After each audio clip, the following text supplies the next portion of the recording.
Alors, on va commencer très simplement. Qui êtes-vous? Je suis une pédiatre, avant tout une pédiatre. Être pédiatre, c'est ma vie. J'ai l'impression que je suis née pédiatre et que je mourrai pédiatre. C'est-à-dire que ce n'est pas un métier, c'est une vie. J'exerce toujours la pédiatrie sous 10 000 facettes. Par exemple, j'ai été députée. On peut dire, bah ouais, donc c'est pas que pédiatre, si. Parce que quand j'étais députée, je me suis occupée de tous les sujets concernant la protection des enfants. Et j'ai quand même poussé mon métier au plus que l'on peut au plan des connaissances scientifiques, car je suis très scientifique en même temps que les connaissances psychologiques. Je dis souvent que la fessée, qui est un mot purement français, c'est la Madeleine de Proust des parents français. Parce que comme ils en ont reçu quand ils étaient petits, et qu'on leur a dit « tu l'as bien mérité », ils pensent que s'ils sont devenus des bonnes personnes, c'est grâce à la main levée de leurs parents. Et donc quand on est un enfant, en même temps qu'on s'en prend une, on acquiert dans sa mémoire le pouvoir d'en donner une plus tard. Alors si on vous enlève ça, c'est pas rigolo d'être parent, hein? Oui. L'enfant, le vieil enfant que vous êtes ressort et comment? C'est mon droit. D'ailleurs on dit c'est ma vie privée et j'ai le droit d'élever mon enfant comme je veux. En fait, et puis on dit c'est pas de la maltraitance, une petite fessée. Alors vous savez tous les Nordiques qui me disent mais pourquoi les Français ils ont ce mot de fessée? Il n'existe pas dans les autres cultures. Hein? Les autres cultures, frapper c'est frapper. Tout spank c'est tout spank. Et il n'y a pas la fessée. Comme si c'était petit, pas nocif. Mais quand on réfléchit bien, ça veut dire attaquer par derrière, par l'endroit le plus intime de votre corps, par lequel on vous demande en même temps de devenir propre. C'est en fait extrêmement humiliant. Mais c'est rentré dans nos mémoires. Et on va me dire, non mais mes parents m'en ont donné, j'en suis pas mort. Alors j'ai dit encore heureux. Mais on n'imagine pas combien cela brise la confiance en soi. Parce que l'enfant, il en déduit qu'il est un mauvais garçon, qui ne fait pas honneur à ses parents. Il ne sait plus pourquoi.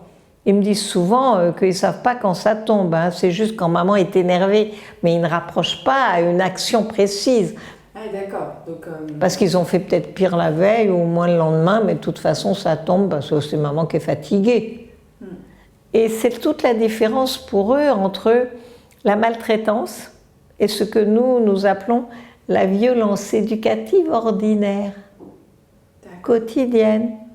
Tu vas t'en prendre une. Souvent les parents me disent « Non mais docteur, hein, je vous rassure, pas souvent ». Mais s'ils disent pas souvent, ça veut dire que tous les jours, ils disent quand même « Tu vas t'en prendre une ». Et aussi, c'est une éducation qui espère avoir l'autorité par la peur. Parce qu'on a peur de la main levée. Mais on devient en fait dissimulateur, menteur. Et puis surtout, ça altère les fonctions qu'on appelle cognitives. Heureusement maintenant, les neurosciences, avec l'imagerie médicale, beaucoup de travaux, en particulier au Canada, aux États-Unis, montrent les effets sur le cerveau en développement de l'éducation menaçante, qui frappe, qui fait peur, par des petites choses, vous pensez. Mais en fait, cela inhibe certaines connexions neuronales du petit enfant et ça diminue ensuite ses fonctions cognitives. Voire de lui donner une douche froide, ouais, ça se fait encore. Oui, beaucoup. Vous savez, on croit que l'on parle juste de gronder, mais il y a encore énormément dans notre société de pratiques de douche froide et de coups de ceinture. On dit que le martinet c'est fini, mais si vous allez sur Amazon, qui commande des Pampers, commande des martinets. Encore aujourd'hui. Ce n'est pas acceptable. Alors évidemment les parents disent tout de suite, ben oui mais comment faire? Parce que les enfants, c'est très fatigant. En même temps qu'on est venu dans une société de bien-être individuel, on trouve que les enfants sont très fatigants et ils nous font peur et on pense qu'il faut les brider tout petits pour leur imposer un cadre. Quand on fait ça, le résultat, c'est qu'ils deviennent souvent justement des petits tyrans parce qu'ils essaient toujours de briser le cadre, ou alors ils s'éteignent dans leurs compétences. Vous avez prononcé un mot très important, respect. Mais pour qu'un enfant respecte l'adulte, il faut que l'adulte, depuis le départ, l'ait respecté lui, dans ses besoins. Alors l'enfant, qui a été vraiment respecté par deux parents qui se soutiennent pendant les 3 premières années de la vie, il va arriver à l'école, il va être beaucoup plus à l'écoute de la maîtresse, parce qu'il a l'habitude d'écouter un adulte. Et aux professeurs qui me disent « Vous dites de ne pas taper les enfants, mais il y a des ados qui nous tapent. » Mais je leur dis, ce sont ceux qui ont été frappés qui tapent les professeurs. Donc la solution n'est pas de dire les parents ne sont pas assez sévères. Non, la solution c'est ce qu'on appelle l'aide à la parentalité, que je fais tous les jours, c'est-à-dire d'aider les parents, de les renforcer dans leur confiance en eux et d'étudier leur rythme de vie pour comprendre ce qu'il faut en changer. Parce qu'on ne peut pas être absent de 8 h du matin à 8 h du soir, épuisé par le travail et le transport en commun, rentrer, crier, mettre au lit, laisser pleurer et penser qu'on a un enfant qui sera humanisé. Ça ne fonctionne pas. Bien sûr. Regardez, j'ai mené ma vie en étant mon propre patron puisque je suis médecin libéral et j'ai élevé mes enfants. En plus, j'ai divorcé quand elles avaient 5 ans et 2 ans. J'ai tout concilié, très bien. Je me suis levée la nuit pour réanimer les bébés, en plus pendant 26 ans aussi. Eh bien, mes filles ont fait de grandes études, sont, voilà, maman à leur tour, élèvent leurs enfants encore avec la quadrature du cercle. Mais je pense que j'ai été à la fois mon employeur et mon employé.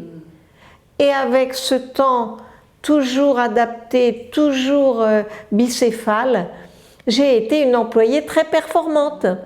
Je reçois beaucoup de couples homosexuels et en fait, ils savent très bien identifier qui est dans l'alchimie de faire quoi et puis ils se complètent. Hein. C'est le même principe. Si on dit aux parents, vous avez cru bien faire et vous avez fait comme vous pouvez, c'est compliqué d'élever un enfant.